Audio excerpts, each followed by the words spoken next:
hold the charge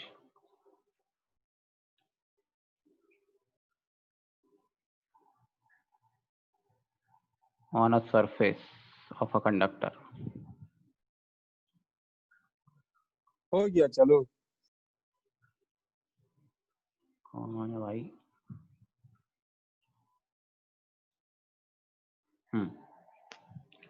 तो capacitance the capacity to hold the charge on a surface of a conductor. ठीक है, मतलब अगर कोई भी एक मैंने कंडक्टर पकड़ रखा है, सही है, तो उस कंडक्टर पर अगर कोई भी चार्ज दिया जाएगा, ठीक है, रेडियस अपने पास में इसका आर है बेटे, ठीक है, तो यहां पर इसका क्या बदलेगा चार्ज देने से? चार्ज जैसे जैसे बढ़ाओगे क्या वोल्टेज बढ़ेगा, है कि नहीं? तो हम ऐसा लिख सकते हैं ना कि इसका जो पोटेंशियल ऑफ द सरफेस है वो कुछ ऐसा होता है के Q by R type, right? अगर ये कंडक्टर है प्रॉपरली पूरा सरफेस पे ही चार्ज चला जाएगा इसका। हाँ। हाँ,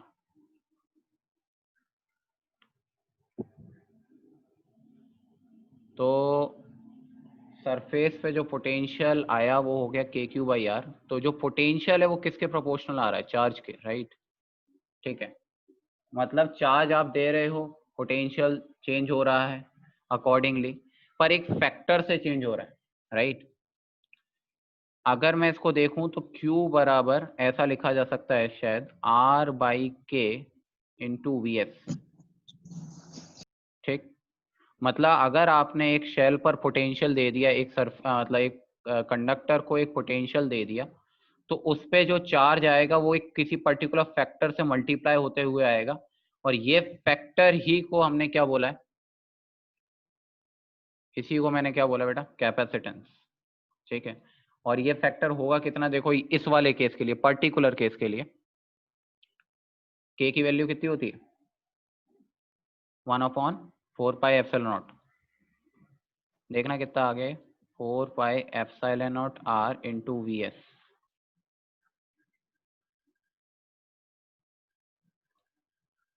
तो Q बराबर 4πε0 are into V S,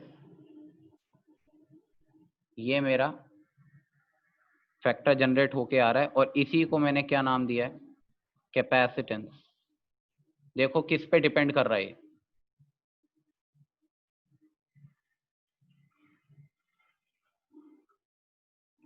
depends on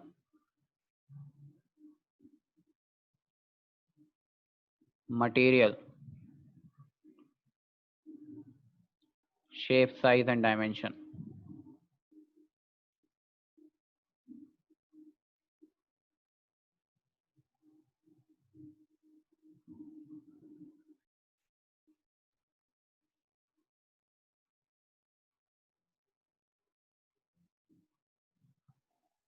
ठीक है, शेप, साइज, डायमेंशंस पे डिपेंड करता है। ठीक है, ये जो फैक्टर आया इसी से एक जनरल लॉ जनरेट हो जाएगा कि Q directly proportional to V होता है, और ये जब प्रोपोर्शनैलिटी हटती है तो एक कांस्टेंट आ जाता है, that is known as C, and this C is known as capacitance for that conductor. अब ये बिल्कुल वैसा ही फॉर्मूला है जैसा V equals to I R होता था, ठीक है, लेकिन फर्क इतना है कि फैक्टर में, कैपेसिटेंस में V is equals to I R type generate होता था, यहाँ पर प्रोपोर्शनैलिटी तो है लेकिन उल्टी चल रही है। ठीक है, हम इसको अगर कंपेयर करें किसके साथ? ओम्स लॉ के साथ, तो कर सकते हो compare. V directly proportional to I दिखाई देता है,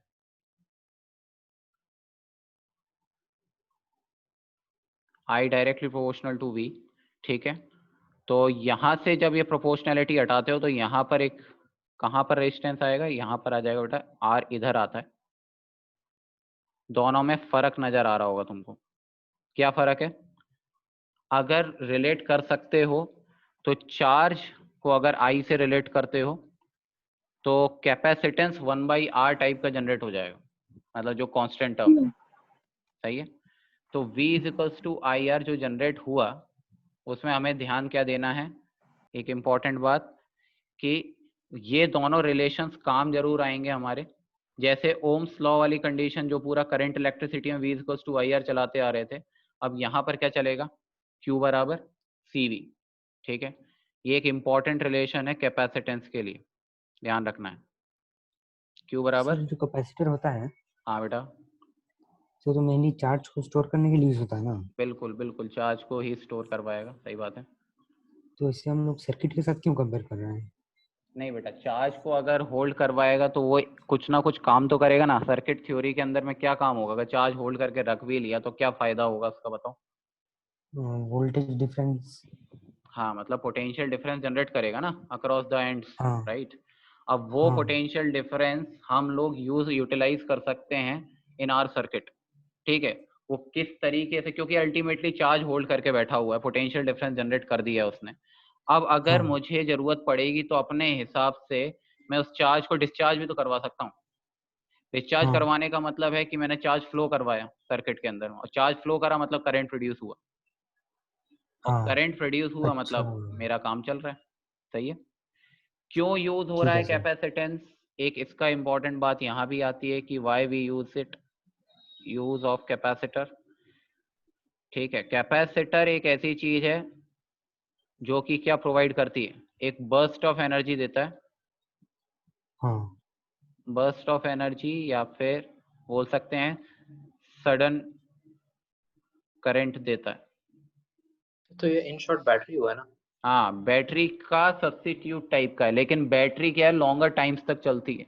इसका काम ऐसा नहीं है, ये क्या करेगा कि बहुत छोटे टाइम के लिए अपना काम कर रहता है।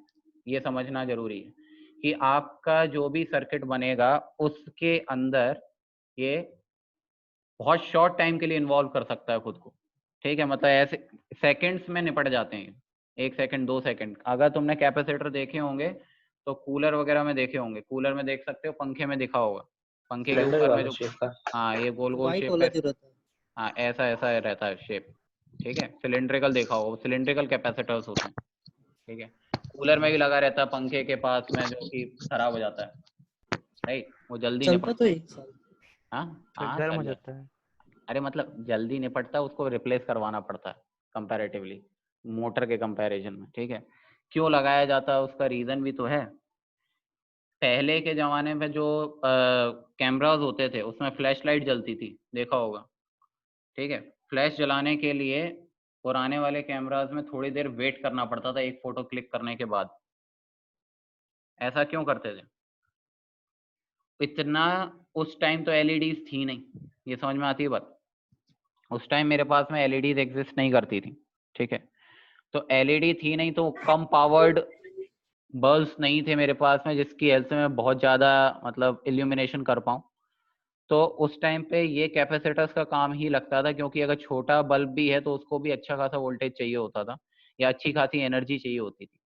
तो वो जनरेट करने के लिए भी मैं क्या करता था, यहाँ पर एक कैपेसिटर लगाता था, जो कि क्या करता था, जब आप फ्लैश यूज करते थे तो वो अचानक से सडनली डिस्चार्ज होता था, बहुत ज्यादा एनर्जी जनरेट कर देता था। अपने वही 1.5 वोल्ट की बैटरी लगती थी ना, पेंसिल सेल, पुराने कैमरे देखे आपने किसी ने? Yes sir.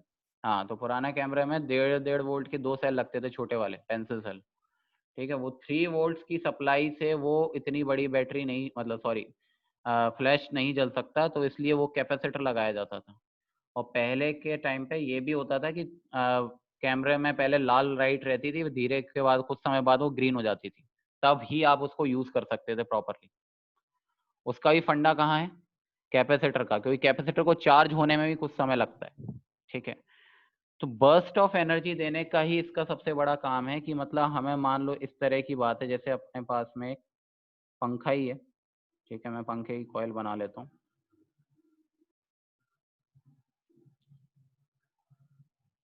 ठीक है। ये अपने पास में मान लो एक पंखा है। आपने क्या किया हुआ है कि इसका जो रिक्वायरमेंट है, आपने इसको एक सप्लाई दे रखी है, मैं तो डीसी से समझा रहा हूँ, ठीक है। जो भी वोल्टेज आपने दे रखा है लेट से, उसका वोल्टेज कुछ ना कुछ एग्जिस्ट कर रहा है, पर इसका इतना सफिशिएंट वोल्टेज इसको सप्लाई नहीं मिल रहा है। तो इसके पैरेलल में हम लोग जनरली एक कैपेसिटर लगा लेते हैं। कैपेसिटर का सिंबल इस तरह का होता है, सिंबल है ये, ठीक है। तो ये क्या है, अपने अक्रॉस में एक्स्ट्रा वोल्टेज भी लगा के रखेगा, वी डैश। खैर इस तरीके से लगाना का रिक्वायरमेंट है नहीं कि जब जरूरत पड़ती है तो फिर क्या होता है कि अगर मान लो इसको इतना सफिशिएंट नहीं मिल रहा है, वोल्टेज प्रॉपर वोल्टेज सप्लाई नहीं है, तो कैपेसिटर अपनी तरफ से करंट फ्लो कराता है और इस पंखे को इनिशियल पुश दे सकता है। इनिशियल पुश देने से क्या होगा, किसी भी मशीनरी को घुमाने के लिए इनिशियली ज्यादा टॉर्क का रिक्वायरमेंट होगा, तो उसके लिए ज्यादा करंट का रिक्वायरमेंट होगा, तो इनिशियल पॉइंट पे उसको ज्यादा करंट देने के बाद में उसका मोशन इजी हो जाता है। अरे कभी धक्का मारते वक्त में एक ऑब्जेक्ट को इनिशियली धक्का ज्यादा जोर से देना पड़ता है, होता है नहीं होता? और वो स्टैटिक फ्रिक्शन को काइनेटिक में चेंज करना, काइनेटिक में कन्वर्ट करने के लिए, तो वही काम टॉर्क के साथ में भी है। टॉर्क में भी अगर आप चीजों को घुमाना है आपको, तो एक बार इनिशिएट करना पड़ेगा। अगर वो आपने इनिशिएट कर दिया तो उसका मतलब ये है कि आपने एक बार उसको घुमाना शुरू कर दिया, तो घुमाना शुरू कर देने के बाद में फिर कैपेसिटर का रोल खत्म हो जाता है, वो अपने आप को सर्किट से हटा देता है। ठीक है, तो ये सारा काम कैपेसिटर का ही है, एकदम सडन एनर्जी सडन टॉर्क सब कुछ जनरेट करवाना। ठीक है, तो यूटिलाइजेशन हमें तभी होता है जब हमें एकदम सडन बर्स्ट चाहिए एनर्जी का, तब हम कैपेसिटर का इस्तेमाल करते हैं किसी भी सर्किट इसका के कोई अंदर। टर्मिनल क्या बेटा? पॉजिटिव नेगेटिव होता है क्या सर पॉजिटिव इसमें नेगेटिव होता है टर्मिनल्स? बेटा according to the external supply. कि हमने देखो यहाँ पर तुम देखोगे तो इसको पॉजिटिव बैटरी, ये नेगेटिव, तो ये जो बैटरी है ना पहले इसको चार्ज करेगी, इसको प्लस माइनस कर देगी। ठीक है, क्योंकि करंट फ्लो अगर करेगा वो दो पोर्शन में जाएगा इनिशियली, I1 I2। तो बैटरी, तो यहाँ पर ये वाला जो पार्ट हो जाएगा, this one, this will become positive, और दूसरा वाला क्या होगा, नेगेटिव। अभी देखेंगे उसकी चार्जिंग का क्या फंडा है, वो अपन को पता लग जाएगा फिलहाल। सर हाँ बेटा। सर जैसे कि वो सबसे पहले अपना जितना भी चार्ज था सर उसको रोटेट करवाने में दिया कैपेसिटर, तो उसके बाद सर तब उसको जितना चाहिए वो दे दिया, उसके बाद मान के चलिए हम इधर से बैटरी रिमूव कर देते हैं। ठीक है, हाँ, तो क्या सर वो मतलब कुछ इंस्टेंट के लिए घुमा पाएगा वो फैन को? बहुत ही माइन्यूट सेकंड्स के लिए, और इतनी एनर्जी भी नहीं होती कि बहुत ज्यादा आपने बस शो कर रखा है, लेकिन हाँ हो सकता है, चला सकता है थोड़ी देर के लिए। ठीक है, अगर मैं ऐसी बात करूं कि तुमने अगर घर में जो भी तुम्हारे पास में कैपेसिटर आसपास में देखोगे कूलर वगैरह के अंदर, अगर वो वर्किंग कंडीशन में है, मतलब खराब नहीं हुआ है, और आपने उसको कूलर के अंदर लगा के ऑन करके रखा है, तो वो चार्ज होता है, उसके दोनों टर्मिनल्स पकड़ लोगे तो बहुत तगड़ा झटका दे सकते हैं। ठीक है, वर्किंग कंडीशन में सही है। सर जैसे कोई कोई चार्जर को जब ऑन करते हैं तो वो थोड़ा हाँ देर के लिए उसका लाइट जलते रहता है ऑफ करने के बाद। हाँ, वो भी एक फंडा ही है, अपोजिट अलग तरीका है, वो अलग थोड़ा सा फंडा हो गया सर चार्जर इसको में। बार बार रिप्लेस क्यों नहीं करना पड़ता? नहीं पहले शॉर्ट लाइफ से नहीं एक नहीं दो नहीं, इतनी सेकंड शॉर्ट लाइफ नहीं है। रिप्लेसमेंट इसलिए बताया गया है कि मतलब वो आपने जनरली देखा होगा, फैन की स्पीड स्लो हो जाती है, देखा भी है कि कई बार जैसे पंखा चलाना भी है तो ऊपर, इसको शायद कंडेंसर कंडेंसर बोलते रहते हैं शायद। ठीक है हाँ सर है कंडेंसर। ना, हाँ कंडेंसर कंडेंसर ज्यादा वर्ड बोलते हैं लोग, कंडेंसर अलग चीज है, ये अलग चीज है। ठीक है, तो कंडेंसर बोलने का है कि हाँ भैया, आप कई बार कई लोग डंडा लेके उसको घुमा देते हैं पंखे को, तो वो चलने लग जाता है, ऐसा होता है नहीं होता? हाँ और सर। तो वो स्लाइड पुश आपने कैपेसिटर से ना लेके किससे ले लिया, आपने खुद मैकेनिकल पुश दे दिया उसको, खुद दे दिया। है ना। तो वो इनिशियल चलाने के लिए आप क्या करते हो, सबसे पहला काम मैकेनिक जो भी होता है, इलेक्ट्रिकल मैकेनिक जो होता है, वो यही सोचता है कि कहीं अगर डंडे से घुमाने से चल रहा है, मतलब कहीं कंडेंसर तो नहीं मर गया, क्योंकि वो हो सकता है कि जो कैपेसिटर आपने लगा रखा है वो अब वो चार्ज ले ही नहीं रहा है उतना प्रॉपर, फ्यूज कर गया, तो चार्ज होल्ड नहीं करेगा तो एक्स्ट्रा सप्लाई देगा नहीं, तो एक्स्ट्रा पुश मिलेगा नहीं, तो जो इनिशियल इनिशिएशन चाहिए वो आपको खुद से करना पड़ रहा है, तो पंखा चल जाता है। सही है, तो वो सबसे पहले रिप्लेसमेंट इसी का करता है। दूसरी चीज, स्पीड का भी फर्क आता है। प्रॉब्लम ये है कि स्पीड भी स्लो हो जाती है, तब भी कंडेंसर बदल देते हैं हम लोग। अब प्रॉब्लम यहाँ है कि हम लोग यहाँ पे डीसी सप्लाई पकड़ रहे हैं और घरों में आती है एसी सप्लाई, तो एसी का फंडा थोड़ा सा अलग होता है। ठीक है, वो लगातार करंट तो नहीं लगता उसको छूने से कैपेसिटर को? नहीं बेटा, लगेगा, वो डिपेंड करता है कैपेसिटर कितना बड़ा है, ऊपर से छूने से मतलब नहीं है ना, दोनों टर्मिनल पकड़ ले उसके, दोनों जो, तो और वो स्पार्क भी करता है? हाँ स्पार्क करता है, दोनों तारों को मिला दो, झटका दे देगा बढ़िया से, उड़ा देगा नहीं वो। देता है सर, थोड़ा ये तो पंखा इंस्टेंट के लिए देता है? बहुत इंस्टेंट बेटा, बहुत कम सेकंड्स के लिए जनरेट होगा, ऐसा नहीं है चार्ज और डिस्चार्ज बहुत जल्दी। अगर मैं इन दोनों को कनेक्ट कर दूं तो क्या करूंगा बताओ, इस पॉइंट का पोटेंशियल अगर V1 है और इसका पॉइंट का V2 है, तो अल्टीमेटली V1 बराबर V2 हो जाएगा कनेक्ट होते ही। अब सोचो चार्ज तो नेट तो फ्लो कर ही जाएगा ना, बताओ, ठीक है। तो वो जो चार्ज सडन फ्लो जो अब करता है ना इसके अंदर में, तो स्पार्क होता है, लेकिन नया वाला मत उठा के लाना। नया अगर कैपेसिटर को दोनों को कनेक्ट करोगे उससे कुछ नहीं निकलने वाला, उसको थोड़ी देर कुछ नहीं। चार्जिंग, हाँ उसको चार्ज करना पड़ेगा आपको पहले, ठीक है। चार्जिंग करके फिर दोनों टर्मिनल कनेक्ट करोगे तब मजा आएगा, उससे पहले मजा नहीं आने वाला। चार्ज कैसे करेंगे? चार्ज कैसे करेंगे, सर्किट में जोड़ दो, जैसे पंखा वंखा में जहाँ भी कनेक्शन करना होता है उसको कनेक्ट कर दो, चलते हुए पंखे से निकाल लो उसको, मतलब बंद करके निकाल लो उसको बाहर, सही टाइम पे उसको कट करना पड़ेगा, सही है। और कट करने के बाद में फिर दोनों को कनेक्ट कर दो तो निपट जाओगे अच्छे खासे। वो मतलब यूज किया हुआ? हाँ यूज किया हुआ है, ऐसा नहीं नया खरीद के लाया, नया कभी भी चार्ज नहीं होता, ठीक है, और डिस्चार्ज ही होगा। तो धीरे धीरे लीक भी कर जाता है, भले ही आपने चार्ज करके भी छोड़ दिया तो अभी लीक कर जाता है चार्ज, सही है। तो कैपेसिटर का बेटा सिंपल सा सिंबल इस तरह का है, ठीक है। पहले ये बताओ कि इसका बेसिक क्राइटेरिया समझ में आया क्यों यूज कर रहे हैं, ठीक है। एक सिंपल स्फीयर के लिए क्या कैपेसिटेंस होगा, क्या ये भी समझ में आ रहा है? 4 पाई एप्सिलॉन नॉट आर, ठीक है। तो 4 pi epsilon naught R is the capacitance of a spherical conductor, ठीक है। कभी कभी ये सवाल आ जाता है, मतलब अर्थ का कैपेसिटेंस निकालने की बात करी हुई है, अर्थ कैपेसिटेंस।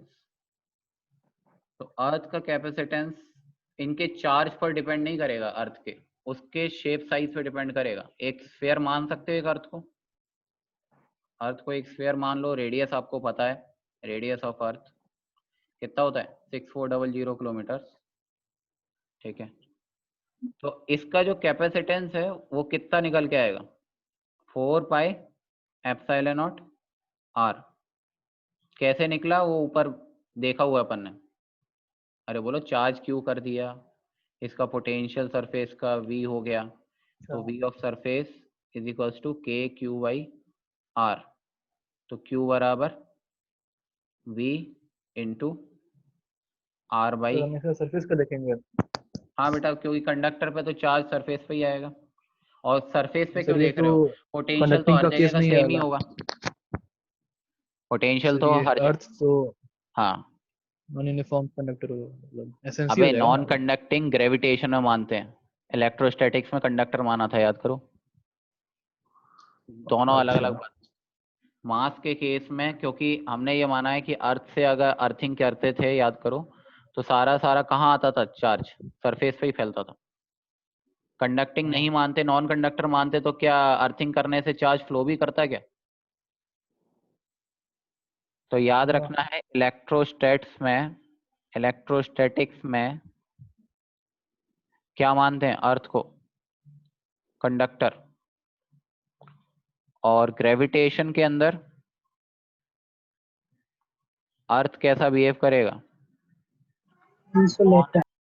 कंडक्टर जैसा फॉर्मूला होगा, ठीक है, होता वैसे कंडक्टर ही है, ठीक है, वरना ग्राउंडिंग करने का कोई फायदा ही नहीं है, सही है। ग्राउंड करने का क्या फायदा निकल के आया, ठीक है, याद आ गया ये? अच्छा, तो सब ये ऐसी हो गया ना। हाँ solid conducting, right, solid conducting. Electrostatics में सॉलिड कंडक्टिंग, हॉलो कंडक्टिंग, कुछ भी बोलो, बात तो एक ही, फर्क थोड़ी पड़ेगा, सही। तो यहाँ पर जो चार्ज आया वो प्रोपोर्शनल टू v आ गया, जिसके साथ में ये वाला टर्म अपना वही बन जाएगा, देखो 4 pi epsilon not r into K sorry into v is equals to q। तो ये अपना हो गया कैपेसिटेंस, तो कैपेसिटेंस अपने पास में आ गया 4 पाई एप्सिलॉन नॉट।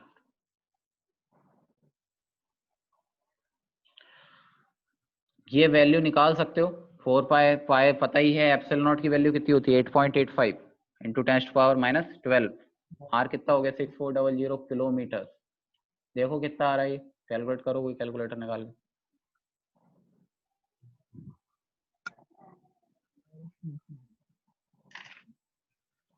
सर हाँ बेटा, जो फैन के ऊपर में जो बैटरी टाइप रहता है उसको कैपेसिटर बोलते हैं क्या? किसके बेटा, फैन के ऊपर? तो फैन के ऊपर में एक बैटरी टाइप रहता है हाँ उसको हाँ कैपेसिटर। हाँ हाँ हाँ हाँ, वही वही वही देखो मैं दिखाई देता हूँ मैं तुम्हें।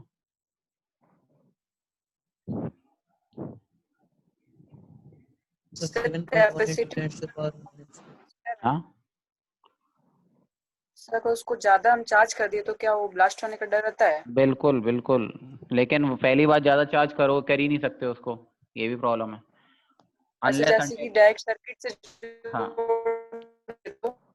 हाँ बिल्कुल हो सकता है। 220 से हाँ कर सकते हो, ब्रेक हो जाएगा, उससे बोलते हैं ब्रेक डाउन वोल्टेज बोलते हैं बेटा। ठीक है, तो देखो मैं दिखाई देता हूँ, इसमें दिख जाएगा तुमको शायद। जो कहीं फैन मतलब स्लो चलता है तो उसमें बोलता है मतलब बैटरी लगा बोले कैपेसिटर, हाँ वो उसमें स्पीड कैपेसिटर खींचने वही है। लगता है, तो स्पीड की दे- चलता है तो बोले उसमें चार्ज पर कम रहता है। हाँ सही तो है। खरीदेंगे तो चार्ज कटाएंगे तो क्या होगा? हाँ क्या बेटा? तो पंखा वाला है ना। हाँ अरे तो वही तो बता रहा हूँ इतनी देर से, वही तो है ही। हाँ क्या कह रहे हो बेटा मयूर? कुछ हो नहीं रहा, देखिए कुछ हो नहीं रहा है?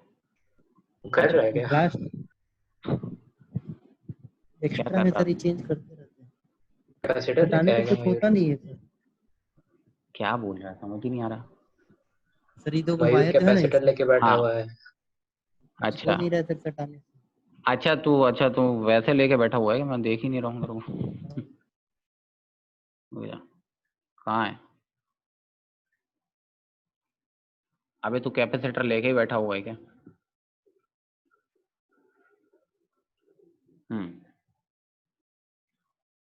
वो करंट लग चुका है इससे।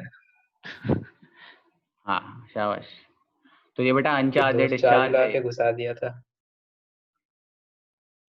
इतने सारे कैपेसिटर लेके घर में बैठा हुआ तू। खजाना जमा करके इससे खेलते हैं हम बट लोग। यूज है, मतलब यूज है ये, यूज्ड है बेटा, काम नहीं करेंगे अभी, कोई फायदा नहीं है इसको। कोई फायदा नहीं है। हाँ इसको एसी सप्लाई में जनरेट करना पड़ेगा, ऐसे ही भी उसमें मत डाल देना, मतलब प्लग में। घर वालों लाइट उड़ जाएगी फिर तो पागल होता रहेगा। सर हमका भी अभी नहीं हो गया था सर सर। कुछ नहीं होता सर है, पूरा बॉडी उड़ गया था सर। हाँ ए उड़ पूरा जाता चार्ज है। बोर्ड हो उड़ गया था जाता मेरा। है। चार्ज तो हो जाता है बेटा, ऐसा नहीं नहीं मेरे है। हम चार्ज किए हैं सर। किए हो ना? हाँ हो जाता है, ऐसा नहीं है, लेकिन Yes, रिस्क है बेटा उसमें। देखो उसका अगर प्रॉपर वोल्टेज रेटिंग नहीं होगी तो मर जाएगा। देखो जैसे इस पे लिखा हुआ है, कितना लिखा है इस पे, प्लस माइनस 440 वोल्ट VAC पे चल रहा है। हाँ ठीक है, ये तो झेल जाएगा, ये वाला झेल जाएगा। ये सारे सर एसी 30 रुपए का है, हैं। 7.5 रुपए। इसका है ना और हाँ ऐसे ही आते हैं, 350 और वाला है क्या, देखिए। वो महंगे थोड़ी आते हैं बेटा, ये 40 रुपए में। 350 वोल्ट। हाँ स्पीड पंखा चलता क्यों है? तो क्वालिटी अच्छा अबे नहीं पंखे को होता। धक्का मारता है ये। ऐसे सोच, इनिशियली पंखा घुमाने के काम आता है ये, समझोगे तुम। आगे जब इंजीनियरिंग करोगे तो समझ में आएगा तुमको। इलेक्ट्रिकल इंजीनियरिंग में इसके सर्किट्स हैं प्रॉपरली, कैसे कैसे चलते हैं। सही सर ओके। हम लोग को पढ़ना है वाला ये अपने फराडे वाला चेंज कुछ करने कुछ। की। हाँ फेराडेज का पढ़ना है तुम्हें, EMI वाला। हमको कोई दिख गया म्यूएफ कुछ है। माइक्रो फेराड है, माइक्रो फेराड इसकी यूनिट है। यही तो समझाना है तुम्हें, इसकी वैल्यू निकाली नहीं। 4 पाई एप्सिलॉन नॉट आर कितना निकल के आएगा ये बताओ।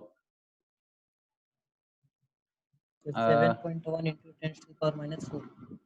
तो 6400 इंटू 1000 इंटू 8.85 कितना हो रहा है, इंटू 4 पाई राइट। 7 पॉइंट कितना आ रहा है? 114 हाँ 7.11 इंटू 10 की पावर कितना आ रहा है कैपेसिटेंस अर्थ का। minus 4. Capacitance of earth is 10 to -4। ये यूनिट होती है बेटा F, मतलब फेराडे। फेराडे नहीं, फेराड। ठीक है, इतना ज्यादा कैपेसिटेंस आपका एक अर्थ जितना स्फीयर लोगे तब जाके इतना कैपेसिटेंस निकल के आ रहा है, जो कि बहुत कम मात्रा में। ठीक है, ये वैल्यू कोई बहुत ज्यादा नहीं है। ठीक है, वैल्यू बहुत ही कम है। तो यहाँ पर हम लोग जो बेसिकली जो यूनिट यूज करते हैं, ये इसकी ऐसा यूनिट है, ये नहीं यूज करते हैं। जनरली जो कैपेसिटेंस जो मिलेंगे वो आपको मिलेंगे μF में, दैट इज माइक्रोफेरेड्स, अभी देख भी रहे थे। NF में मिल सकता है, नैनोफेरेड्स में। ये दो सबसे ज्यादा मिलते हैं। माइक्रो में तो बहुत ज्यादा है, नैनो कभी कभी मिलता है, ये सबसे ज्यादा मिलेगा माइक्रोफेरेड। फीजेबल टाइप के हैं।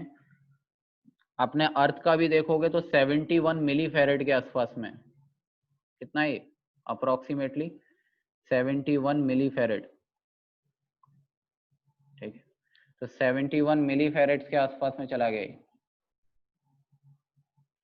तो 71 मिली फेरेड कोई बहुत ज्यादा अमाउंट नहीं है कैपेसिटेंस का। तो मतलब अर्थ जैसे स्फीयर को भी अगर आपने एक कैपेसिटर बना लिया तो अभी आप बहुत ज्यादा कैपेसिटेंस जनरेट नहीं कर पा रहे। तो बहुत बड़ा डिसएडवांटेज है सिंपल कंडक्टर का एक कैपेसिटेंस जनरेट करने में। इसीलिए हम लोगों ने क्या स्टार्ट किया है, पैरेलल प्लेट कैपेसिटेंस की जनरेशन किया गया। चाहिए उससे पहले एक बेसिक कंसेप्ट समझ में आना चाहिए आपको, एक जनरल कंसेप्ट। मैंने ये बताया था कि प्लेट डिस्ट्रीब्यूशन का कैसे होता है, शायद नहीं बताया होगा। जनरल कंसेप्ट फ्रॉम इलेक्ट्रोस्टैट्स, ठीक है। इलेक्ट्रोस्टैट्स में बता देते हैं लास्ट में, फिर बच्चे को जब तक यहाँ पहुँचता है तब तक याद ही नहीं रहता, इसलिए यहाँ बताने में फायदा है। ऐसे सोचो बेटा कि मान लो मेरे पास में दो पैरेलल प्लेट मतलब कंडक्टिंग शीट्स हैं, वही इनफाइनाइट शीट्स हैं। इनफाइनाइट शीट याद आ गई, जिसकी इलेक्ट्रिक फील्ड कितनी होती थी, sigma by 2 epsilon not, sigma 2 ठीक है। हाँ, कैसे हैं बेटा ये कंडक्टर्स हैं, कंडक्टिंग इनफाइनाइट शीट्स हैं। इसका पेयर ले रखा है मैंने, और मैंने बोला कि भाई इस पे मैंने चार्ज दे दिया Q1 और इस पे चार्ज दे दिया Q2, दे सकते हैं Q1 Q2, ठीक है। तो इसके हर सरफेस पे कितना कितना चार्ज आएगा ये हमको कुछ भी नहीं पता, ठीक है। तो वो चार्ज देखने के लिए हम लोग इस पे ले लिया बेटा Q1, इस पे ले लिया Q2, इस पे ले लिया Q3, इस पे ले लिया Q4। क्या ऐसे मान सकता हूं मैं? अननोन है सारे के सारे, ठीक है। बोलो ठीक है यहाँ तक? दोनों साइड में से लिया चार्ज। हाँ मतलब Q1 दो पार्ट में डिवाइड हो जाए ना, Q1 Q2 बराबर बराबर थोड़ी होगा, कुछ बोल थोड़ी सकते हो कि बराबर ही डिस्ट्रीब्यूट होगा। अभी कोई इसका इन्फॉर्मेशन तो है नहीं मेरे पास कि कैसे डिस्ट्रीब्यूशन हो रहा है इसका, सही। इसका थिकनेस है क्या सर इसका? हाँ थिकनेस बहुत ही माइन्यूट है, ऐसे समझो बहुत पतली थिकनेस है, ठीक है।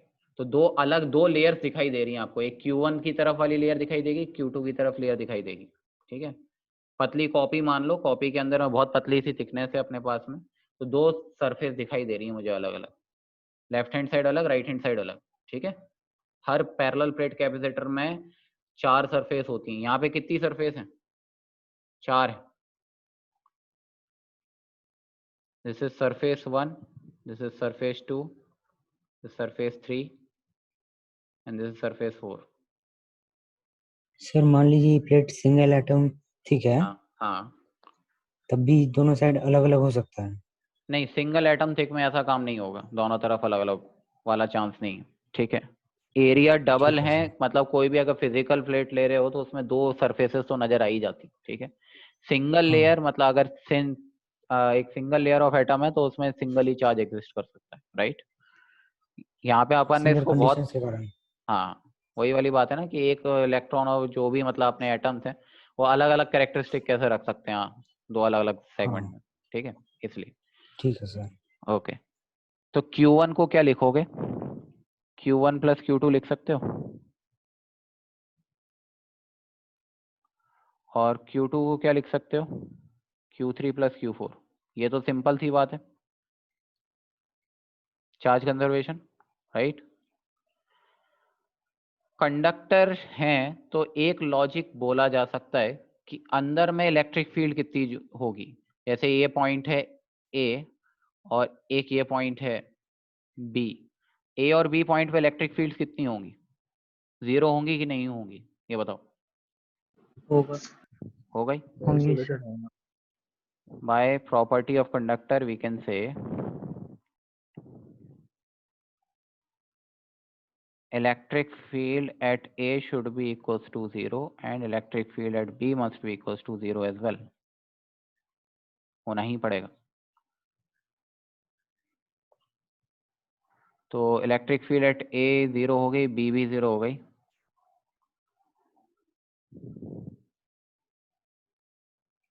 ठीक, तो दोनों तरफ में इलेक्ट्रिक फील्ड 0 है। अब इलेक्ट्रिक फील्ड 0 करना तो हमें आता है कितनी लेयर ऑफ चार्जेस हैं बताओ, Q1 Q2 Q3 Q4। तो ए पॉइंट पे जो इलेक्ट्रिक फील्ड आएगी, एक मिनट को मैं बताता हूँ, देखो जो ए पॉइंट पे जो इलेक्ट्रिक फील्ड है वो किस किस की वजह से आएगी, एक तो Q1 चार्ज की वजह से आएगी, Q1 जो लेफ्ट हैंड साइड के सरफेस पे फैला हुआ है, Q2 वाले की वजह से आएगी, Q3 वाले की वजह से आएगी और Q4 वाले की वजह से आएगी। तो ए पॉइंट पे इलेक्ट्रिक फील्ड चारों लेयर्स की वजह से कैसे लिख सकते हैं, एट पॉइंट ए कैसे लिखना चाहिए, इधर में बेटा कौन सा चार्ज है लेयर में, इधर में Q1 चार्ज है, इधर में Q2 चार्ज है, इधर Q3, इधर Q4। Q1 वाला कहाँ फेंके, अपने से दूर फेंकेगा, पॉजिटिव चार्ज मान रहा हूँ Q1 Q2 को मैं अभी फिलहाल के लिए। तो ए पॉइंट पे electric field due to Q1 किधर आएगा, राइट, बोलो, अरे सोच ले, सिंगल लेयर ऑफ चार्ज की वजह से सिग्मा बाई 2 एप्सिलॉन नॉट। अच्छा Q2 की वजह से किधर आएगा, राइट की लेफ्ट, ए पॉइंट पे लेफ्ट, लेफ्ट, Q3 की वजह से लेफ्ट, Q4 की वजह से लेफ्ट। तो ये हो गया E2, Q3 की वजह से भी बेटा इधर ही आएगा E3, और Q4 की वजह से भी इधर ही आएगा तो E4। क्या मैं तीनों को एक ही डायरेक्शन में मान सकता हूँ ए वाले पॉइंट के लिए? अच्छा सेम लॉजिक बी वाले के लिए बताना, बी पे कैसा चलेगा, दोनों एक साथ ही कर लेते हैं। बी पे क्या होगा, Q1 Q2 और Q3 की वजह से क्या राइट आएगा, सोचो, हाँ और Q4 वाले की वजह से लेफ्ट। तो मैं लिख सकता हूँ शायद Q3 की वजह से बेटा E3, Q2 की वजह से E2 और Q1 की वजह से E1, और Q4 की वजह से किधर जाएगा, इसके अपोजिट, दैट इज E4। क्या लॉजिक होना चाहिए, ए पॉइंट पे भी 0 है, बी पॉइंट पे भी 0 है, मतलब E4 plus E3 plus E2 should be equal to E1। दो इक्वेशन बन जाएंगी यहाँ से, क्या लिख सकते हैं, E1 बराबर E2 plus E3 plus E4। और क्या लिख सकते हो, E4 बराबर E3 plus E2 plus E1। अच्छा E1 E2 E3 E4 क्या लिख सकते हो सिग्मा बाई 2 एप्सिलॉन नॉट के फॉर्मेट से, बताओ E1 को क्या लिखना चाहिए,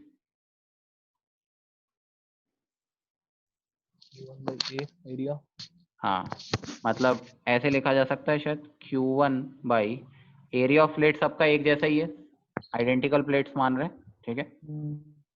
तो Q1 बाई ए मतलब ऐसे लिख लो 2a एप्सिलॉन नॉट, ये कैसे लिखा, सिग्मा बाई 2 एप्सिलॉन नॉट लिखा है मैंने, ठीक है।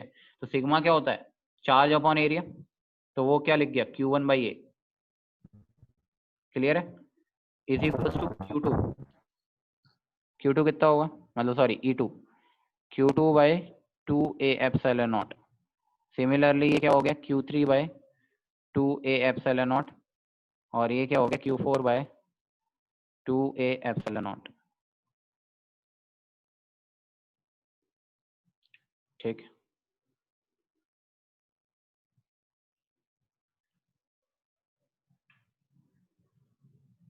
सेम चीज क्या राइट हैंड साइड पे भी कर सकते हो,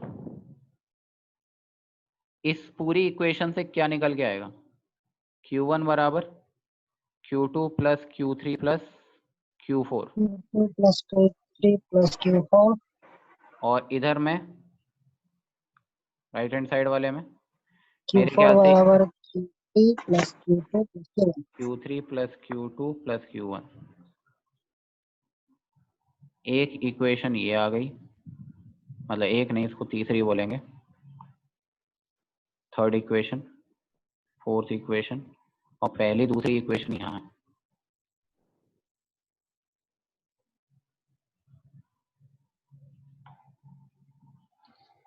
अब सॉल्व करना है, कितने अननोन है बेटा, 4, Q1 Q2 Q3 Q4 और 4 ही इक्वेशन है। सॉल्व करके बता सकते हो कैसे करोगे?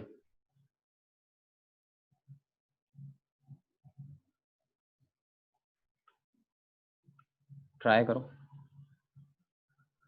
एक मिनट।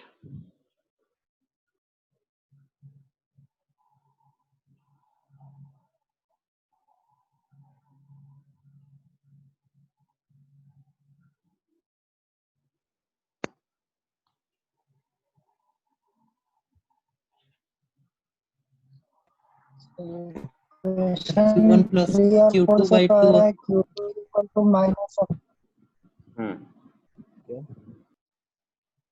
तो Q1 plus Q, so Q1 equal to Q4 हो जाएगा। Q2 Q1 equal to minus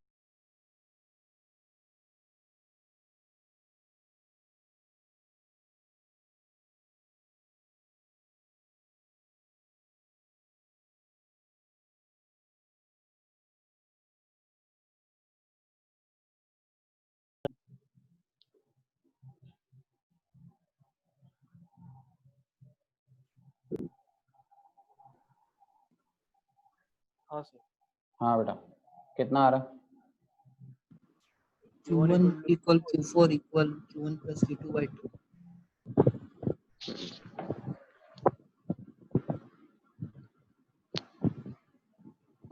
Q2 equal to देखो, minus Q3। हाँ Q2 बराबर माइनस Q3 भी आ गया होगा। क्या कर रहे हैं यहाँ से, एक काम करो, Q2 plus Q3 plus Q4, क्या करोगे इसको? Q2 प्लस Q3 को रिप्लेस कर सकते हैं Q1 माइनस Q4 से। हाँ ठीक है, यहाँ से आ जाएगा इस वाली इक्वेशन। हाँ दोनों को ऐड भी कर सकते हो, 3 और 4 को ऐड कर देंगे। 1 और 2 को ऐड कीजिए। 1 और 2 को, हाँ ठीक है। तो 1 और 2 को करोगे तो Q1 प्लस Q2 बराबर Q1 plus Q2 plus Q3 plus Q4 आ जाएगा। और रुको एक मिनट, 3 and 4 Q2 plus रुक जा रही, देख लेते हैं। Q1 प्लस Q4 बराबर Q2 प्लस Q3। ऐड करने से फायदा है कि सब्ट्रैक्ट करने से फायदा है? इसको सब्ट्रैक्ट करने से फायदा है शायद, ऐड मत करो।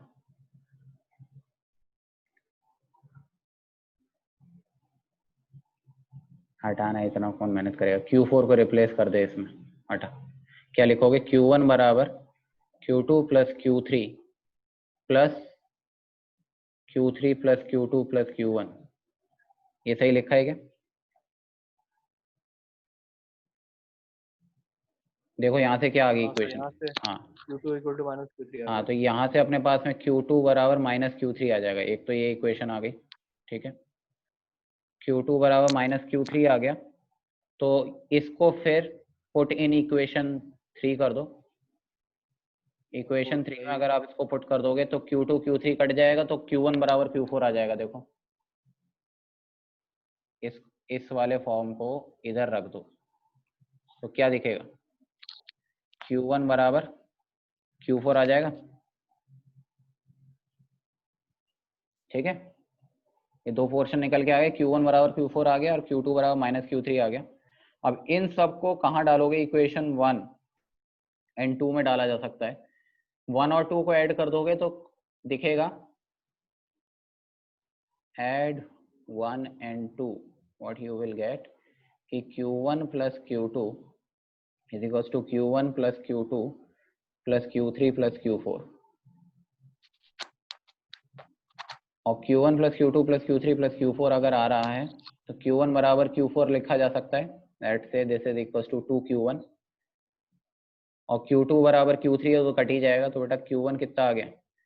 Q1 plus Q2 by 2 and that is also equals to Q4।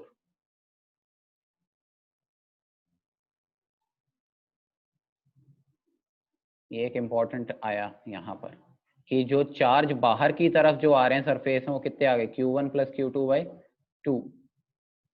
और अगर थोड़ा सा और, हाँ और सॉल्व करोगे तो Q2 तुम्हारे पास में आ जाएगा शायद Q1 माइनस Q2 बाई 2 आ रहा होगा, और Q3 आ रहा होगा इसका उल्टा, Q2 माइनस Q1 बाई 2।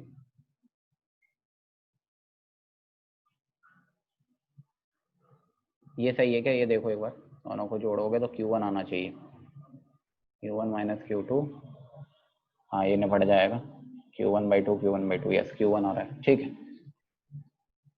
यही आया रिलेशन, बोलो। हाँ सर। अब ये सब जो चीजें हैं वो उसका यूज कहाँ हो रहा है वो देखने की बात है कि इस वजह से हम ऐसे समझें कि मान लो मेरे पास में दो पैरेलल प्लेट कैपेसिटर्स हैं जिसमें दो दो सरफेसेस एग्जिस्ट कर रही हैं, ठीक है। इस पे मैंने मान ले 10 कूलम चार्ज दे दिया, इस पे मैंने लेट्स से -2 कूलम चार्ज दे दिया, और आमने सामने इनको अगर रख दिया तो कितना कितना चार्ज रीडिस्ट्रीब्यूट हो जाएगा? खुद सोचो, टोटल चार्ज का आधा इधर यहां पर होता था बेटा Q1 और Q4, तो Q1 Q4 किसके बराबर है? टोटल चार्ज का Q1 प्लस Q2 का आधा। तो सोचना Q1 कितना लिखा जाएगा? 10 कूलम, 4 कूलम। मेरे ख्याल से 4 कूलम आ जाएगा इधर, और Q4 पे भी कितना आएगा? 4 कूलम। कैसे आ रहा है ये 4 कूलम? 4 कूलम ऐसे आया कि हमने ये लगाया Q1 प्लस Q2/2, ठीक है। अच्छा सोच, इस वाली प्लेट पे टोटल चार्ज कितना है? 10 कूलम है, 4 कूलम इधर आ गया तो बचा हुआ कितना आएगा? 6 कूलम इधर आएगा, नहीं आएगा?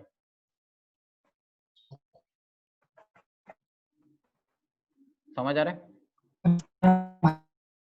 अच्छा अगर इधर 6 कूलम है तो इस पे -6 कूलम पक्का होगा, देख लो।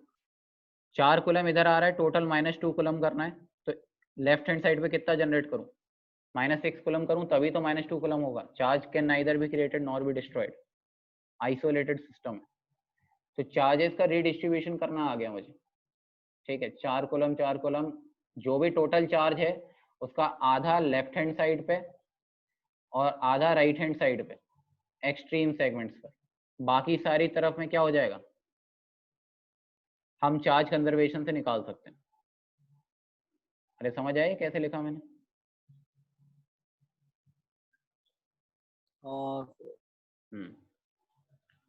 ओके, जैसे इसका करके बताओ ये कितना होगा। मान लो इस पे है 20 कूलम और इस पे है 4 कूलम। मेरे पास 4 सरफेस हैं, first, second, third, fourth. First पे कितना आएगा, सेकंड पे कितना आएगा, थर्ड पे कितना आएगा, फोर्थ पे कितना आएगा? फटाफट बताओ।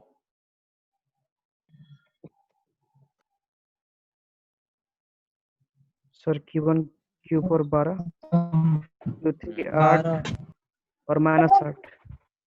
1 पे बेटा आएगा 12, ठीक है। 4 पे भी कितना आएगा? हाँ बेटा,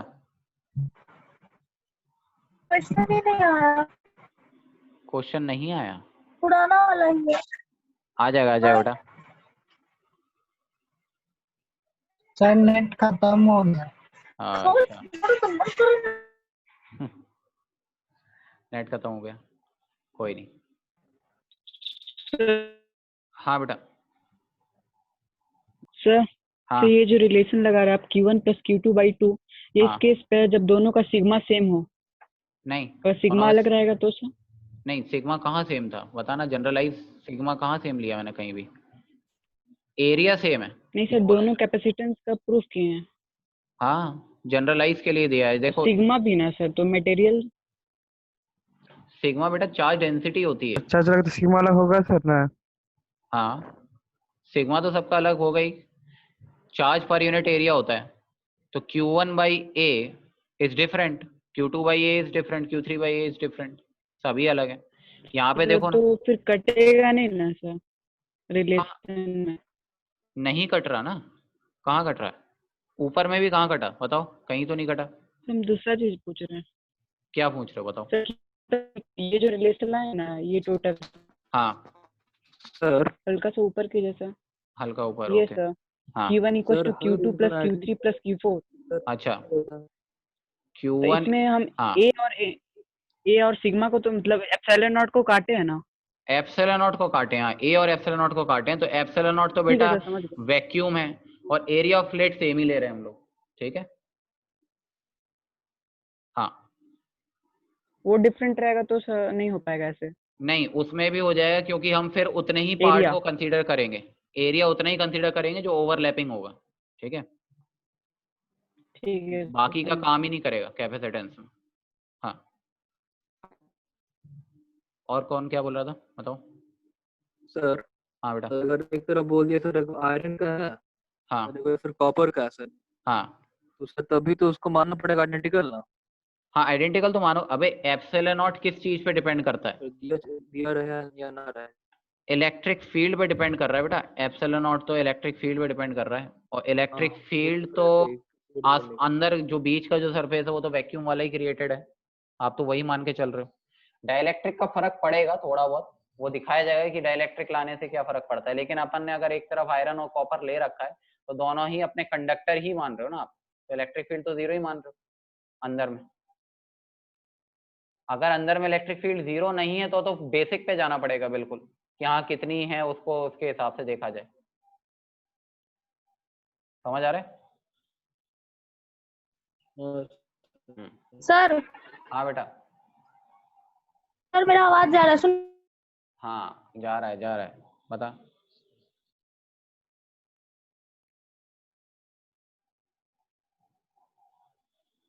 अरे कहाँ गई, नेट निपट गया क्या?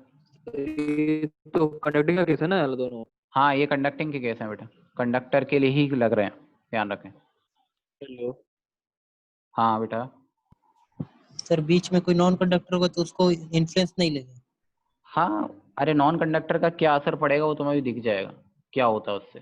ठीक है, अभी अपन ने बीच में कोई इंसर्शन अभी किया ही नहीं। इंसर्शन करने से उस पर्टिकुलर सेगमेंट का ये इलेक्ट्रिक फील्ड में फर्क पड़ता है। ओवरऑल कंडक्टर के अंदर की इलेक्ट्रिक फील्ड तो तब भी जीरो होगी, ये तो सोचो। समझ आ रहा है? हाँ। ओके, बताओ सेकंड वाले पे कितना होगा? यहाँ 8 आ जाएगा शायद, 8 कूलम, और इधर कितना आएगा? -8 कूलम, क्योंकि 12 कूलम और -8 कूलम इन दोनों को ऐड करोगे तो कितना आना चाहिए? 4 आना चाहिए, जो कि आ रहा है। सही है?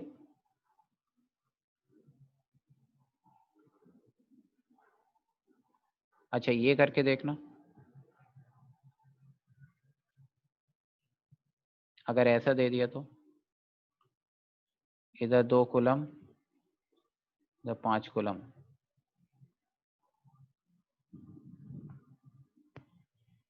या फिर इसको नहीं देते हैं 5, इधर दे देते हैं, वैल्यू अच्छी आए तो 6 कूलम दे दो।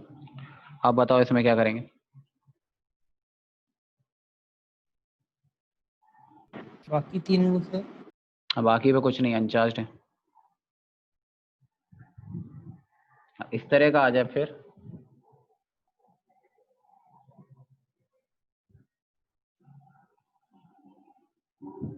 एक तो तरीका वही है, पूरा मेहनत लगाओ अच्छे से।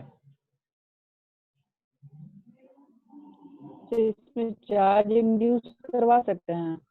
चार्ज ही तो इंड्यूस हो रहा है, कहाँ से हो रहा है? चार्ज इंडक्शन की वजह से ही तो रीअरेंज हो रहा है। नहीं तो जो बगल बीच में प्लेट लगा हो। हाँ उसमें चार्ज इंड्यूस होगा ही होगा बेटा, बिल्कुल होगा। चल पहले थोड़ा आसान देता हूँ, थोड़ा समझ में आएगा हाँ तुमको। तो उसके द्वारा कर देंगे सर। हाँ ये ऐसे ले लो, अभी एंड पे लगाते हैं, इधर लगाया 2 कूलम, ठीक है। एक्सट्रीम एक्सट्रीम पे रखे हैं अपन, सबकी एरिया ऑफ फ्लैट सब सेम है, सब कुछ बढ़िया है। क्या होना चाहिए? पुराना वाला लॉजिक ही लगाओ, आंसर आ जाएगा। टोटल चार्ज कितना है ये बताओ? 8 का आधा इधर और आधा एकदम एक्सट्रीम एंड्स पे, हमेशा आधा इधर आधा उधर कर दो, ठीक है। इधर अगर 4 कूलम है तो इस वाले पे कितना आएगा यहाँ पे बताओ? टोटल मुझे 2 कूलम्स रखना है। -2 कूलम। Correct, -2 Coulomb's. अच्छा ये मैंने बताया था कि इन दोनों पे अपोजिट होता है, ये Q1 बराबर -Q2 इस तरह का था ना, तो इधर -2 है तो इधर कितना होगा? +2। देख इधर भी 8 कूलम है तो इधर -8 कूलम है, एक दूसरे के हमेशा अपोजिट रहते हैं। इधर अगर +2 हुआ तो इधर कितना आ जाएगा बेटा, -2। अरे क्योंकि नेट इस पे कितना रखना है, 0। सोच आगे बता, आगे आगे कितना लेना चाहिए, +2, देन फिर -2, फिर +2 -2, इधर कितना आएगा बेटा, +2। देख ले क्या मैच कर गया, +2 और 4 मिला के 6 कॉलम। रीअरेंज हो गया। हाँ सर। सर हमें एंड वाला तो सर वैसे ही करना है। हाँ हमेशा वैसे ही कर, बिल्कुल बिल्कुल, unless until there is a presence of external field. एक एक्सटर्नल फील्ड आ जाएगी तो उसका भी इफेक्ट दिखेगा। ये तब है जब कोई एक्सटर्नल फील्ड एग्जिस्ट नहीं कर रही है, ध्यान रखना। ठीक है, मतलब एक्सटर्नल फील्ड में अपन ने अभी क्या कर रहे थे, वो सारे Q1 Q2 Q3 Q4 की वजह से ही तो इलेक्ट्रिक फील्ड दिख रहे थे। अगर मान ले कोई एक्सटर्नल फील्ड में आ जाए, इलेक्ट्रिक फील्ड आ गई E0 वगैरह, तो उसका भी तो केस देखना पड़ेगा। तब बेसिक से जाना पड़ेगा। उस केस में ये 6-7 नहीं बना के देगा, उसमें 2 या 3 से ज्यादा नहीं देता है, ताकि आप सॉल्व कर पाओ। समझ आ रहा है? पैरेलल प्लेट कैपेसिटर में 2 ही प्लेट होता है। नहीं 2 प्लेट जरूरी नहीं है, 2 प्लेट से एक कैपेसिटर बनता है, ऐसा समझ। वाला कोई अगर बीच में रखो तो? हाँ वही मैं बता रहा हूँ, अगला सवाल वही है। देखो अगर ऐसे कर दो तो मतलब सर हमेशा टर्मिनल के मतलब बाहर वाला सरफेस। हाँ बाहर वाला एकदम एक्सट्रीम, 5 कूलम और ले बेटा इधर -3 कूलम, ऐसा हो जाए तो आप बताओ। तो 0 0 नहीं दे सकते हैं? नहीं 0 0 कैसे, 5 और -3 कितना होता है सर? ये दोनों कोना तो सर 0 0 है। नहीं तो 0 0 है, आपको तो टोटल कॉम्बिनेशन पे देखना है चार्ज, पूरा जो स्ट्रक्चर है उस पे कितना चार्ज होगा, ये बताओ। अगर देख तू तेरे दिमाग में ऐसी बात आए कि सर मैं इनको 0 0 दे दूं, ठीक है, तो सोचना तेरे हिसाब से तू सिर्फ इस पेयर को देख रहा है यहाँ से लेकर यहाँ तक, तो इस पेयर को देखने के लिए तुम क्या करोगे, 5 कूलम और -3 कूलम को कितना पकड़ोगे, बताओ कितना हो जाएगा टोटल, 2 कूलम। 2 एक और एक चल तो रहा है। एक यहाँ दे दोगे, एक यहाँ दे दोगे, राइट। अब अगर इधर 1 है तो इधर पक्का -1 होगा, इधर 1 है तो इधर पक्का -1 होगा, तो चार्ज तुमने प्रोड्यूस कर दिया जबरदस्ती। ये सही होगा कि गलत होगा? गलत हो जाएगा। गलत हो गया ना, तो ये फंडा नहीं चलता इसमें। इसमें हमेशा इसलिए हम लोग एक्सट्रीम वाले पर ही जाएंगे। आप क्या करो, टोटल चार्ज जोड़ो, टोटल चार्ज कितना है, Q1 + Q2 2 कूलम, और 2 कूलम का आधा इधर मतलब 1 कूलम इधर और 1 कूलम इधर। अब सोच अगर इसको 0 बनाना है तो इधर कितना जनरेट करूं, -1, इधर -1 तो इधर बेटा +1, टोटल 5 कूलम बनाना है तो इधर कितना हो जाएगा, 4, 4, इधर -4, इधर +4, इधर -4, टोटल कितना बनाना है, -3, तो इधर क्या करना होगा, +1, इधर +1 करेगा तो इधर -1। देख ऑटोमेटिकली सब बैलेंस हो रहा है, किसी पे चार्ज कंजर्वेशन टूटा नहीं, सब कुछ सही।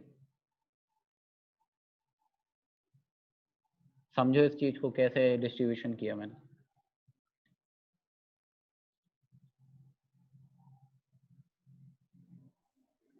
सर थोड़ा रिपीट कीजिएगा सर, बड़ा आज मौसम खराब है यहाँ पे। अरे सुनो वापस सुनो, देखो क्या हो रहा है, मैंने क्या किया, टोटल चार्ज ऐड किया, 5 कूलम और -3 कूलम कितना हुआ, 2 कूलम्स, 2 कूलम का आधा इधर, ये हो गया बेटा Q1 + Q2/2 इधर, और इधर भी Q1 + Q2/2 इधर एक्सट्रीम एंड्स पर, कितना हो जाएगा वो, 1 कूलम 1 कूलम, राइट।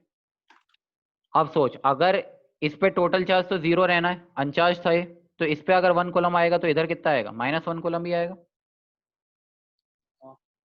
इधर -1 तो इसके अपोजिट में बेटा +1 होना चाहिए, क्योंकि अपोजिट जनरेट होगा ही होगा, लॉजिकल है। तो -1 से +1 जनरेट हो गया, इधर +1, अब इधर वाले पे कितना आएगा, 4 कूलम ही आएगा, क्योंकि टोटल मुझे कितना बनाना है, 5 कूलम्स बनाना है, ठीक है। तो इधर 4 कूलम तो इधर फिर -4, इधर -4 तो इधर +4, क्योंकि इस पे टोटल 0 होना चाहिए। ठीक है, इधर +4 इधर -4। अब इधर कितना जनरेट करूंगा, मुझे टोटल -3 कूलम जनरेट करना है, तो +1 जनरेट करूंगा।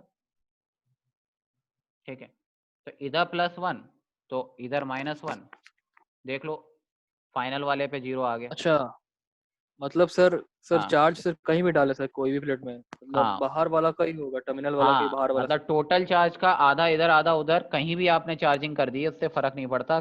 टोटल चार्ज का हाफ हमेशा डिस्ट्रीब्यूट किधर होगा, एक्सट्रीम वाले सेगमेंट से, आउटर सरफेसेस, एक्सट्रीम आउटर, उधर ही जाना है। देन उसके बाद में बचे हुए को रीअरेंज कर दो अपने बेसिक लॉजिक से। समझ आ रहा है? सर अगर बस किसी एक में डालते तो भी तो वैसे ही करते। हाँ बिल्कुल बिल्कुल, ऐसा भी कर सकते हो। देखो इस पे प्रैक्टिस करवा रहा हूँ क्योंकि इसकी ज़रूरत है। मान लो जैसे अपन ज़्यादा नहीं बनाएंगे, 4 बना लेते हैं। ठीक है, मान लो इसी पे डाल दिए 10 कॉलम, बाकी किसी पे कुछ किया ही नहीं। ठीक है, तो सोचो क्या होगा, इधर वाले पे 5 आ जाएगा, इधर पे भी कितना आ जाएगा, 5। ठीक है, इधर कितना आएगा, -5, इधर +5, इधर +5, इधर फिर से +5, क्योंकि 10 बनाना है टोटल इस पे। तो इधर आ गया बेटा -5, इधर आ गया +5, इधर आ गया -5। देख पूरा बैलेंस 67। हाँ अच्छा सर, अगर हम लोग 3 जगह डालते सर तो कैसे, 3 बाय जगह 3 डाल करते दो, हैं कोई इसमें, दिक्कत बाय 2 नहीं। ही करते हैं, 3 जगह पे भी टोटल बाय 2 चार्ज ना का आधा करेंगे। इधर आधा उधर, कोई दिक्कत नहीं, करते चलो। देखो अपने आप सेट हो जाएगा। होल कितना अगर डालूं, इस पे 20 डाल देते हैं, इसमें -2 डाल दे, इसमें 5 कॉलम डाल दे, हटा।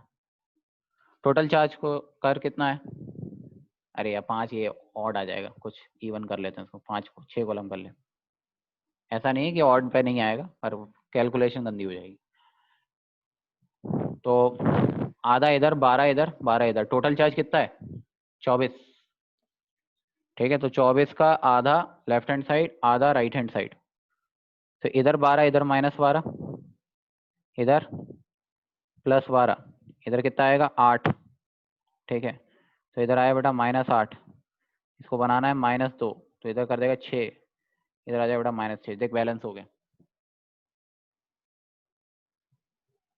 अच्छा हाँ, समझ आ रहा है सारा बैलेंसिंग का खेल क्या चल रहा है? हाँ सर। तो इस पे मतलब वही वाली बात है कि अरेंजमेंट करना आ जाना चाहिए कि अपन को क्या करना है। जो भी टोटल चार्ज आया प्लेट्स पे, जितना भी टोटल चार्ज है, उसका हाफ एक्सट्रीम एंड्स पे पहुंचाना है, हाफ लेफ्ट मोस्ट एक्सट्रीम पे और हाफ राइट मोस्ट एक्सट्रीम पर, वो भी आउटर सरफेसेस पे। उसके बाद में बस वही लगाना है, चार्ज कंजर्व करना है, और इंटरनल प्लेट्स पे हमेशा equal and opposite charge generate होगा। इन वाले सेगमेंट पे हमेशा equal and opposite, equal and opposite, इसमें भी हमेशा इक्वल एंड अपोजिट। ये तब तक वैलिड है, ध्यान रखें, only valid till there is no external field. अगर एक्सटर्नल फील्ड एग्जिस्ट नहीं करती है तभी ये वैलिड होता है। ठीक है, एक्सटर्नल फील्ड आएगा तो आपको बेस से जाना पड़ेगा, बेसिक वाले फंडे से करना पड़ेगा। समझ आ रहा है? हाँ सर। ओके, देखो इसके बाद में जैसे हमने ये बात तो मान ली कि भैया ये चलो इक्वल अपोजिट करना आता है। इस तरह का अगर स्ट्रक्चर बना दिया, जैसे मानो मैंने 2 प्लेट्स, अभी मैं सिर्फ 2 प्लेट से बता रहा हूँ, इस पे मैंने Q चार्ज दिया और इस पे -Q दे दिया। ठीक है, सोचना टोटल चार्ज कितना हुआ, नेट 0। अरे Q1 + 0 0, तो 0 का इधर 0, इधर भी 0, अरे आधा इधर 0 का नेट तो 0 ही होगा। ठीक है, तो इस पे कितना आएगा बेटा Q, और इस पे कितना आ गया -Q। तो सोच चार्ज कहाँ रह गया, आउटर सरफेस पे आया क्या चार्ज, कि इनर वाले पोर्शन पे रह गया? तो ये ही फायदा है, ये बन गया पैरेलल प्लेट कैपेसिटर।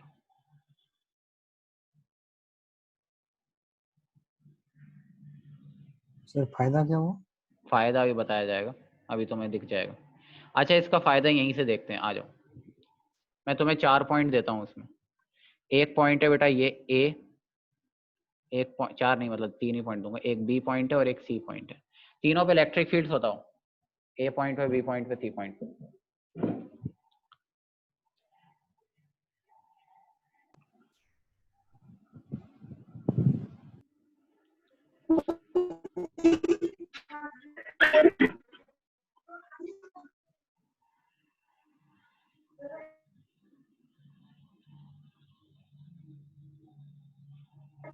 सर ए और सी पे 0 रहेगा, बी में सर हाँ, सिग्मा बाय ए और सी पर इलेक्ट्रिक फील्ड कितनी आई? 0 आई कि नहीं आई?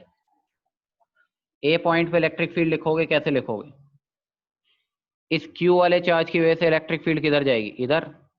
Electric field due two plus Q, sorry plus Q। और माइनस Q वाले की वजह से किधर आएगी? इसके अपोजिट। कितनी हो जाएगी नेट?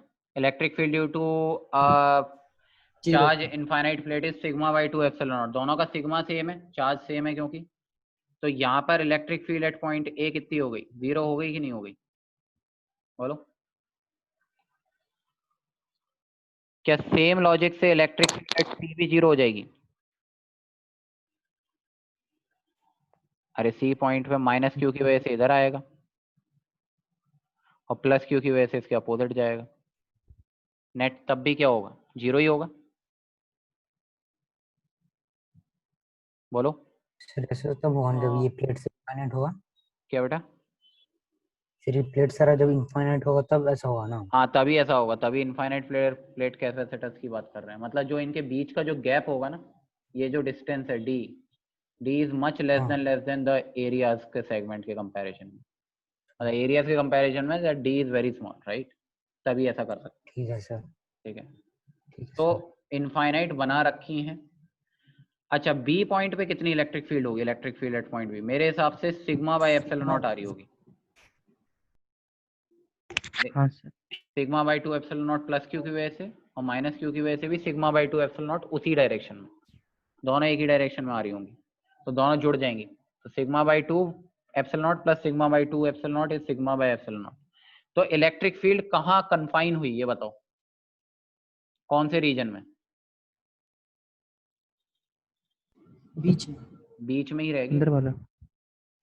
इलेक्ट्रिक फील्ड ऐसे आ गई।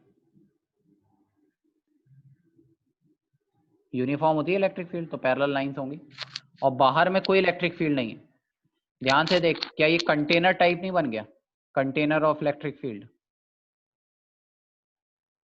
Condensed in a region between the plates।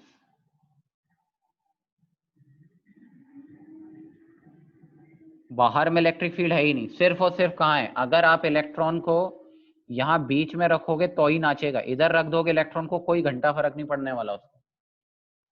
Confine कहाँ हुआ है? सिर्फ और सिर्फ इन दोनों प्लेट्स के बीच में, जिसकी वजह से सारी की सारी जो भी इलेक्ट्रिक फील्ड थी इन चार्जेस की वजह से जो प्रोड्यूस हो सकती थी, वो सारी की सारी एनर्जी डेंसिटी कहाँ स्टोर हो गई? प्लेट्स के बीच में। याद करो एनर्जी डेंसिटी का फॉर्मूला था, कितना था? लिखवाया था ना लास्ट में, half epsilon not E square, है कि नहीं? तो energy contained in a volume, अगर देखोगे तो वॉल्यूम फिक्स है, ये बाल्टी टाइप का जो वॉल्यूम बन रहा है उसी में फिक्स हो गई। और इलेक्ट्रिक फील्ड आपको पता है, तो सारी सारी एनर्जी कहाँ स्टोर हो रही है? इन दोनों प्लेट्स के बीच में, बाहर नहीं निकल रही है।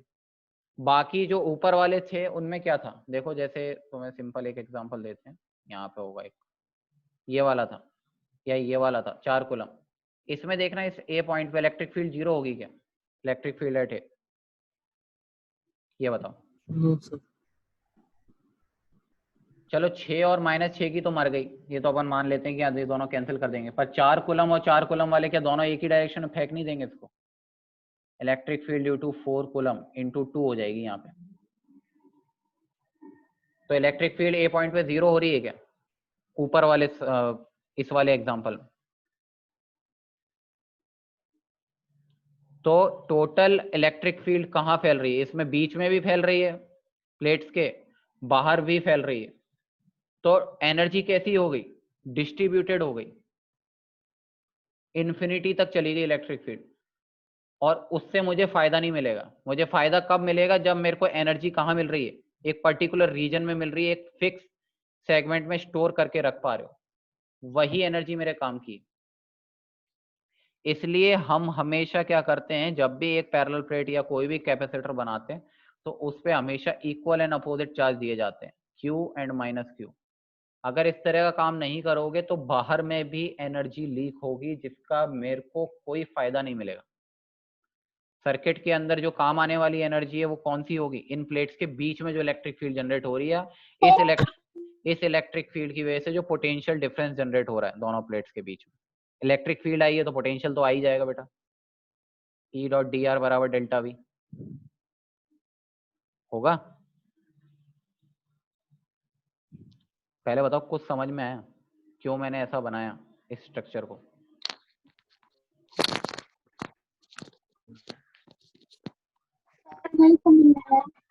तू तो ज्वाइन ही कहाँ करी हुई थी? क्या?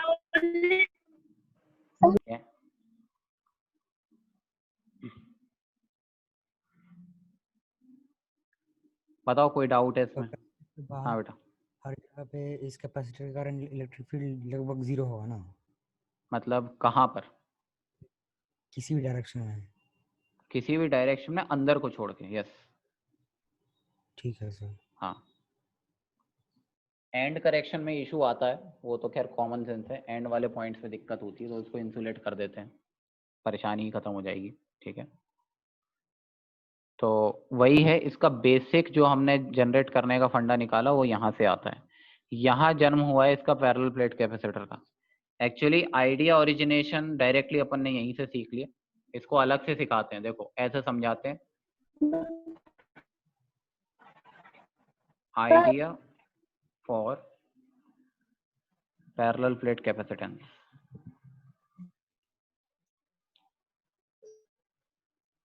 आप ऐसे सोचो पैरेलल। हाँ बेटा, मेरे साथ ट्रेजेडी हो रहा है, स्क्रीन आ ही नहीं रहा, आवाज हो रहा है।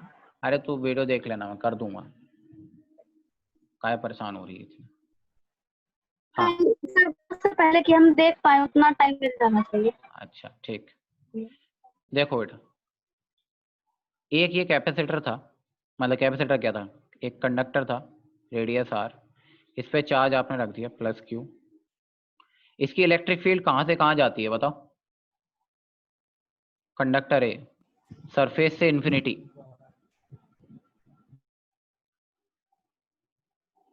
Surface to infinity. अरे याद कर, energy of self energy of a conducting sphere कितनी थी? KQ²/2R। कहां से कहां तक थी? सरफेस से लेके इन्फिनिटी तक थी, याद करो। कुछ याद आ रहा है? यस। हाँ, तो सरफेस से इन्फिनिटी तक एनर्जी फैली हुई थी, सेल्फ एनर्जी, वो थी KQ²/2R के बराबर सेल्फ एनर्जी। ठीक है, तो जो इलेक्ट्रिक फील्ड फैल रही थी कहां से कहां? इन्फिनिटी से इसके सरफेस तक, तो ऐसी एनर्जी कोई काम की नहीं है। ये वही वाली बात हो गई कि मुझे पानी पीना था या मुझे नहाना था, तो नहाने के लिए मैंने बाल्टी से नहीं नहाया, मैं किससे नहा दिया? बाल्टी जमीन पे फैला दी और लोट लिया, उस पे रोल डाउन कर लिया, प्योर रोलिंग मोशन कर लिया। क्या नहा पाओगे ऐसे? ये वही वाला काम है। तुमने एनर्जी उतनी ही है, लेकिन एनर्जी कहां से कहां तक फैला दी? पूरे सरफेस से लेके इन्फिनिटी तक फैला दी। तो अगर इतनी एनर्जी चाहिए तो कहां तक भागना पड़ेगा? इन्फिनिटी तक जाना पड़ेगा। कोई फायदा मिलेगा इससे बताओ? नहीं सर। नहीं सर। इसलिए ये कैपेसिटेंस किसी काम का नहीं होता। तो इन्होंने क्या दिमाग लगाया है कि ऐसा क्यों करें? ये पहला बेसिक था, इन्होंने स्टेप 2 में ये जनरेट किया कि यार जो इन्फिनिटी से जो चार्ज लाते थे एनर्जी निकालने के लिए, उसकी बजाय आप एक काम करो ना, दूसरा एक कंडक्टिंग स्फीयर ले लो और उससे चार्ज खींच खींच के ला दो इधर। तो इस पे प्लस ले आओ,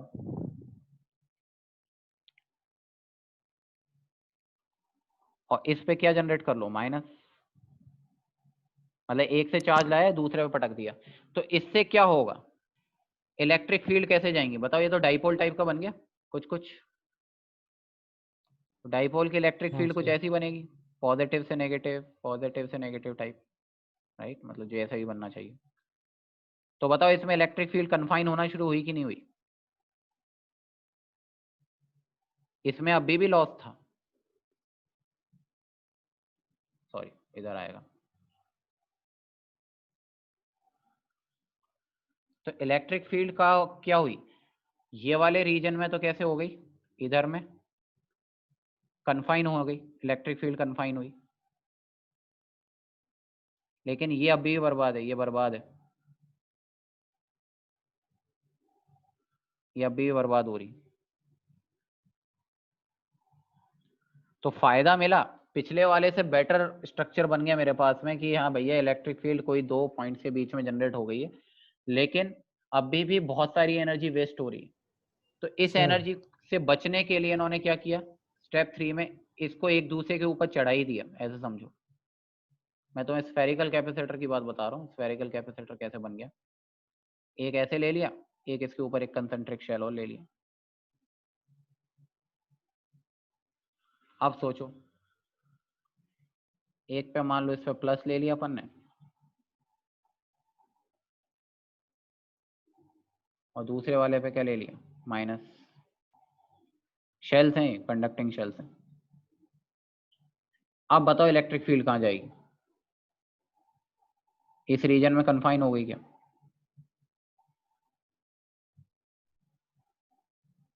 अगर इक्वल एंड अपोजिट रख दिया तो हमने,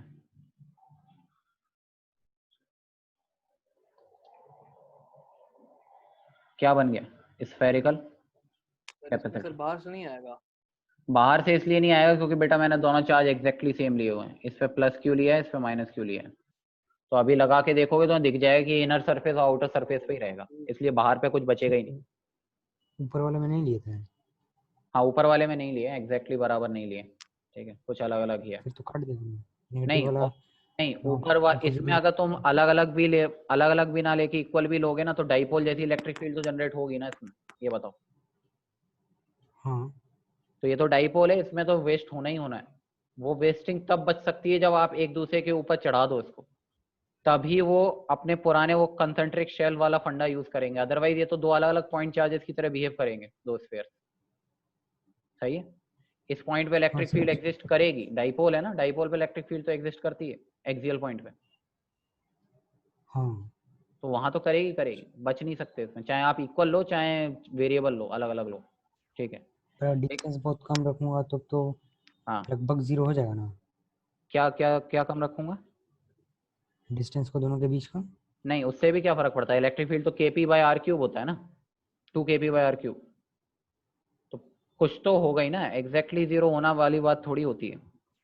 यहाँ पे बात हो रही है परसेंटेज, अंदर में बीच में कितना है और बाहर में कितना है, उसका कितना पोर्शन हमारे काम आ रहा है, ठीक है। सुपर पैरेलल प्लेट कैपेसिटर के केस में तब तो 0 हो गया। हाँ तो पैरेलल प्लेट में एग्जैक्टली 0 हुआ है, यहाँ पे 0 एग्जैक्टली नहीं होगा, ठीक है। क्यों नहीं होगा, अरे यहाँ पे कुछ ना कुछ तो डिस्टेंस रहेगी ना बेटा, सोच तो सही, कितना ही क्लोज कर दे चिपका थोड़ी देगा, डिस्टेंस कुछ तो रहेगा ना सेंटर्स के बीच में। ठीक है सर। तो वो तो प्रॉब्लम करेगा, इसलिए क्या बेटा, वो इनफिनाइट था इसलिए उसमें नेगलेक्ट किया था। हाँ उसमें इनफाइनाइट था, तो इनफाइनाइट प्लेट होने की वजह से बाहर में इलेक्ट्रिक फील्ड नहीं जनरेट हो रही है, सही है। यहाँ पर तो होगी होगी, तो सिंपल डाइपोल है एक तरह से, ठीक है। तो डाइपोल, हाँ डाइपोल की कंडीशन में कुछ डिस्टेंस सेंटर्स के बीच का रेडियस तो रह ही जाएगा कुछ ना कुछ, तो वो तो रहेगा ही, डिस्टेंस हमेशा मेंटेन्ड हो, ठीक है। चिपका थोड़ी सकते हो बिल्कुल ही, आधा आधा इंसुलेट कर दो तो, आधा इंसुलेट कर दो, कौन सा आधा इंसुलेट कर दें, इधर का और इधर का आधा। नहीं तो इंसुलेट करोगे उधर चार्ज ही नहीं आएगा, फिर इंसुलेटिंग मटेरियल चढ़ा सकते हो, उससे कुछ फायदा हो सकता है, ठीक है। हाँ ऐसा किया जा सकता है कुछ हद तक, बिल्कुल किया जा सकता है, लेकिन फिर वो चार्ज पे भी असर डालेगा, चार्ज भी जो डिस्ट्रीब्यूशन होगा उसमें ही डेंसिटी में फर्क आ जाएगा। दोनों में इक्वली ना होगा सर, फिर लेंगे तो। हाँ तो इक्वल तो लेना ही पड़ेगा, तो चार्ज का कंडेंसेशन की वजह से भी बहुत फर्क आएगा, उसके मतलब डेंसिटी पे चेंज आ जाएगा, लोकल चार्ज डेंसिटी जनरेट होनी शुरू हो जाएंगी, वो भी परेशानी है अपने आप में। वो सब सोचना पड़ेगा कि कैसे किया जाए उसमें। सही है, एक तो ये फंडा हुआ, दूसरा अपना पैरेलल प्लेट का भी फंडा हुआ। पैरेलल प्लेट में अपन ने ऊपर करके देख ही लिया कि कैसे बराबर हो रहा है, राइट। तो पैरेलल प्लेट कैपेसिटर हो चाहे स्फेरिकल कैपेसिटर हो, फंडे एक ही हैं सब में कि इलेक्ट्रिक फील्ड को हमें क्या करना होता है, कन्फाइन कर देना होता है दो लेयर्स के बीच में, और वही मेरा काम का होगा। उन्हीं के बीच में पोटेंशियल डिफरेंस जनरेट होगा और उसी का इस्तेमाल मैं सर्किट के अंदर करता हूँ। समझ आ रहा है थोड़ा? हाँ फील हुआ सर, फील हुआ। हाँ बस फील ही होना है, अभी तो फील वाली ही बात थी, ज़्यादा नहीं करना है इसमें। ठीक है, सर्किट थ्योरी तो बहुत सिंपल है, इसकी कोई बड़ी चीज़ नहीं है।